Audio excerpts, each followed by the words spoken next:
A subtle but significant change to calm down the agitated people is going on in Germany.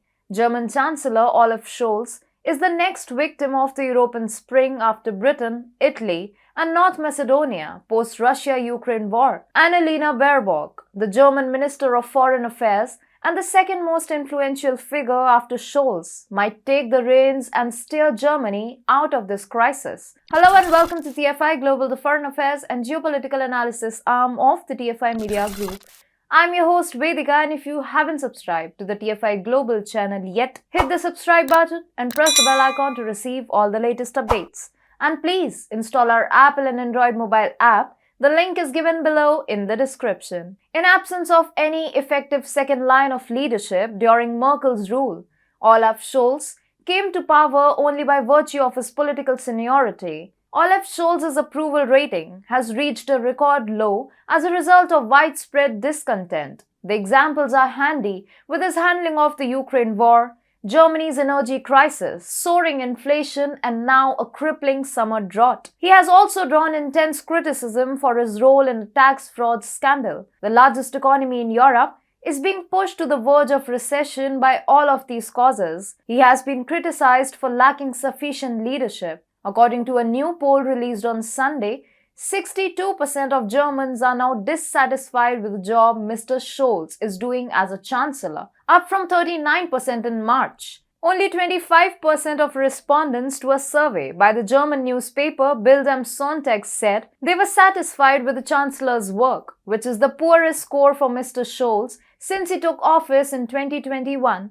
With 65% of voters saying they were unhappy with the government's performance. The traffic light coalition has also fared poorly. The reason has been its approach throughout the Ukraine war. Germany has been hoisted with its own petard. Berlin's anti-Russia stance has backfired, pushing it under a crisis. It was one of the first countries to impose an embargo on Russia, including restrictions on import of gas. It also halted certification of the newly built Nord Stream 2 pipeline project, which was supposed to bring gas from Russia. This move is frowned upon at home. Employers and labor organizations in Germany have banded together to oppose this ban on natural gas imports from Russia, citing concerns about rising prices and unemployment. In just 2 months, the cost of electricity and gas increased more than double in Germany, with year-ahead power rates surging to 570 euros per megawatt hour. The price was 40 euros 2 years ago. As manufacturers of German steel, chemicals, and auto components struggle to absorb power prices that soar to new highs practically every day, Europe's industrial heartland faces a potential exodus. Roland Herings, CEO of Hamburg-based Oribis AG, the largest copper producer in Europe, wants to reduce gas consumption and pass on electricity costs to customers. In event of Russia entirely cutting off gas supply to Germany, sugar giant Südzucker AG has developed emergency energy preparations, a representative said via email. BMW AG is intensifying its planning in case of a shortfall due to increasing energy costs.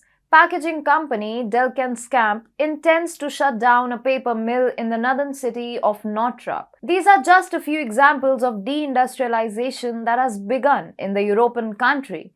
As a result, most economists now see a German recession as inevitable. All these signs are signaling towards a possible civil conflict that may erupt in the future. Therefore, the easiest way for the coalition to stay in power would be ask Olaf Scholz to step down. Amidst this entire crisis, Baerbock has emerged as a new favorite among Germans, according to a poll taken out by the INSA Polling Institute. Annalena Baerbock and her party Greens are gaining momentum across Germany. Greens' performance in the last general elections has pushed the party to grab the comfortable position of a kingmaker. Albeit all this, Baerbock has already become a blue-eyed lady for common Germans. Berlin residents often joke that Baerbock is more approachable than Olaf Scholz. Baerbock is not Scholz, as she has mastered a balance act to support Ukraine but not go to the extent of going any fierce rhetoric against Russia. Should elections be held today, Social Democratic Party would garner 19% votes. much behind the junior coalition partners in view of Angela Merkel's political retirement. Therefore, Baerbock would stand a good chance to be the Chancellor of Germany. What do you guys think? Can Baerbock replace Olaf Scholz as the German Chancellor?